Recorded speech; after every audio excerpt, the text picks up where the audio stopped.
మంత్రి పొన్నం ప్రభాకర్ పై ఫైర్ అయ్యారు మాజీ ఎమ్మెల్యే రవిశంకర్. కాంగ్రెస్ ప్రభుత్వం ఇచ్చిన 6 గ్యారెంటీలో ఏ ఒక్క హామీ కూడా అమలు చేయలేదని ఆరోపించారు. 2 లక్షల రుణమాఫీ అన్నారని, ఇప్పటివరకు రుణమాఫీ చేసిన నాథుడే లేడని అన్నారు. రాష్ట్రంలో పండిన పంటకు క్వింటాకు 500 బోనస్ ఇస్తామని హామీ ఇచ్చారని, దమ్ముంటే ఆ హామీని నిలబెట్టుకోవాలని సవాల్ విసిరారు. కేసీఆర్ 10 ఏళ్ల పాలనలో వరద కాలువలో నిండుకుండలా జీవనదిలా పారాయని, కాంగ్రెస్ ప్రభుత్వం ఏర్పడ్డాక కరువు వచ్చిందని మండిపడ్డారు.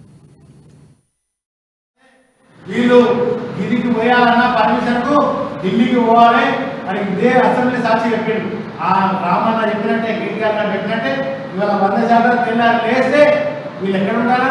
తెలంగాణలో కాదు, ఢిల్లీలో ఉంటారు. ఎంతసేపు ప్రతి అంశానికి ఇలా ఢిల్లీకి పోయేటువంటి దౌర్భాగ్య పరిస్థితి వచ్చింది. ఇలా కాంగ్రెస్ అభ్యర్థి లేడు.